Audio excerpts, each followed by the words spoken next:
Welcome to our tutorial on how to play Freecell. Freecell is another card game that was given away free on Windows computers, and so it's on a lot of computers and some people don't know how to play it. So I have gone to freecellsolitaire.com, freecellsolitaire.com, and I'm going to go ahead and show you just the basics of how to play Freecell Solitaire. Freecell is similar to other solitaire games in that you stack cards according to their their color, or their suit. So I can stack a black 6 on top of this 7 or on top of this 7 if I had access to that.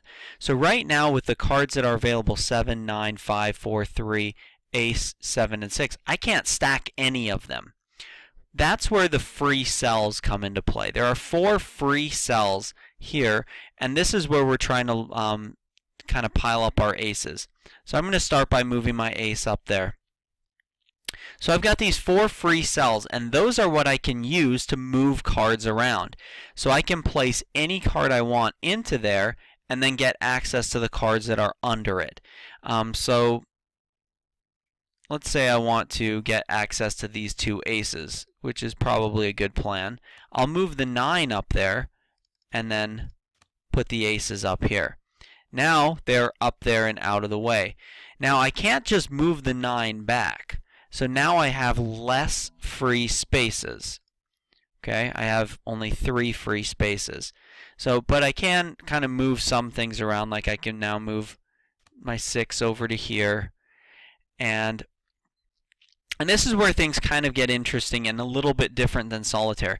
I can't usually, if I had an 8, which I don't, I'm trying to see, they're kind of very much buried here. What you could normally do in a game of solitaire is grab the 7 and 6 and just kind of move them around. In this one you can't do that, but you sort of can. What it does is you actually take this 6 and you put it up in there, and then you move the 7, and then you put the 6 back. If your free cells are all filled up, you can't do that, and I'll show you that. I'm just going to go ahead and sabotage this game a little bit. Sorry, game. Oops, didn't mean to do that. But that'll show my point exactly here. Okay.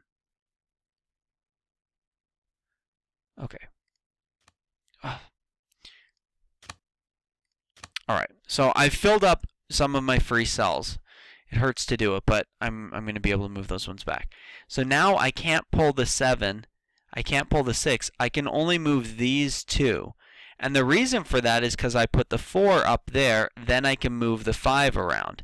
Okay, so now when I put my 3 and my 2 back down here, notice I can move the whole stack again. I'm not actually moving this stack, I'm moving 4 up in here, 5 up in here, 6 up in here, then I'm moving my 7 where it needs to go, and then I'm replacing 6, 5, and 4. And that's the way that this game works. So I have 5, 4, 3, 2. I can move those onto this stack of 6, but now I can't move the whole 6 stack over to here because I can only move a certain number at a time. So what I should have done with that is to first move the 7 over onto the 8, then move the 6 over onto the 7, and then move the 5. So I'll undo a couple moves here and show you how. So I can't, if I started out by just moving this over, notice I'm totally stuck. I can't do that.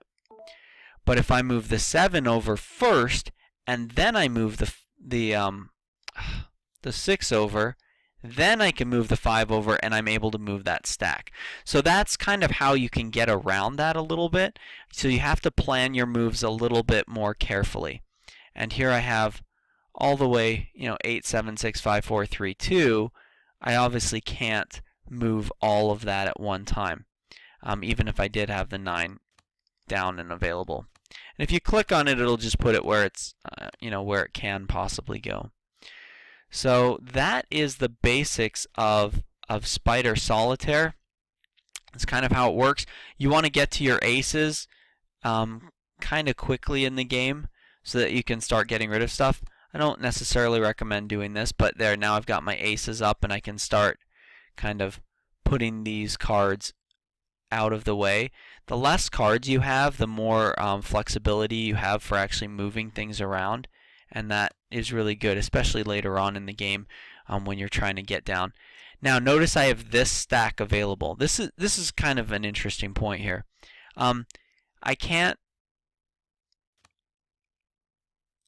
can move everything over now, even though there's 4 cards in that and I only have 1 available here, because now I could move 4 to there, 5 to there, bring the 4 back down, then put the 6 up here. I'll show you.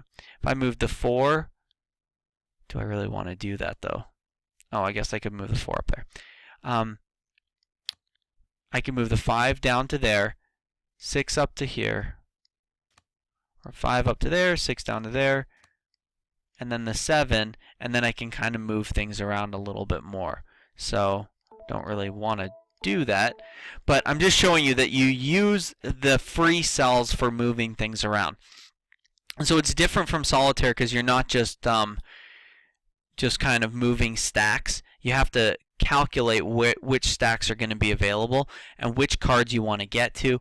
Like let's say I really want to start unloading this. I want to get to the 2 of spades. Then I can kind of look through and see where that is and decide I can't move my 7 to there because there's not enough spaces for me to do it. So what can I do so that I can get to there? Oh, I can move certain things around. Oh, now I can get to there. And you sort of have to plan it out. Now notice I moved my jack. If I was playing this and trying to do it the most efficient way, I'd probably move my queen over first, then my jack on top of it. Especially when I don't have any of my free cells available, because I've been trying to explain the game as I've been going.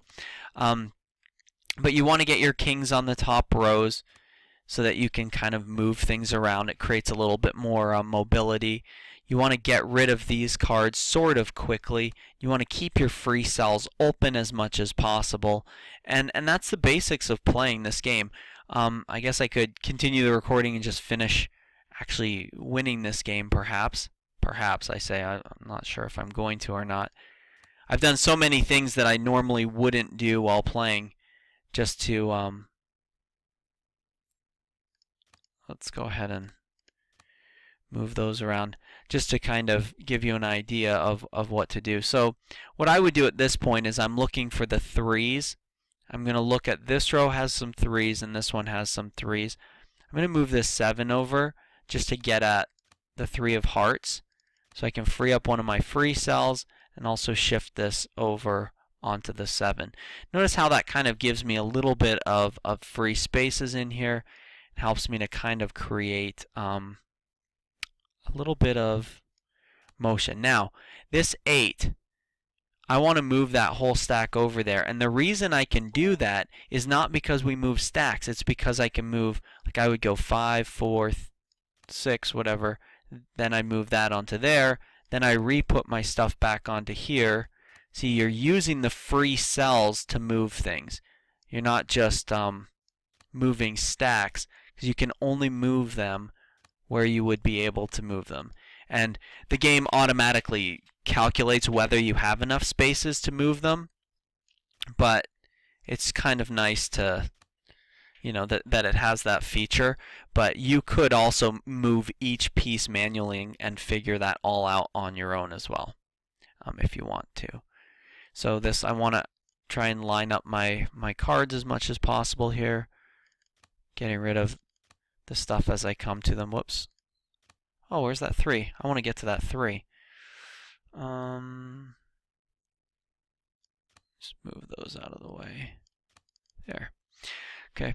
So again, it kind of, a lot has to do with, trying to get to your cards. And the nice thing about this is that you can see all of your cards. And similar to the game I was showing last week, similar to, which one was that? Freecell? No, Spider Solitaire. You're able to kind of play things out because you can see more cards. You're not going to just accidentally bury some things, or have to kind of make a guess like, which one am I going to do? You have a little bit more kind of knowledge of what you're doing because you can see them all lined up. And of course at this point I'm just being a little bit ridiculous, but there they all are lined up, everything else. So if I double click, what? Oh, come on. It should start to just do that automatically for me. It's not going to. That's not nice of it. But there you go. That's how to win at Freecell. Hope that tutorial was helpful for you in showing you all the different tricks of playing Freecell.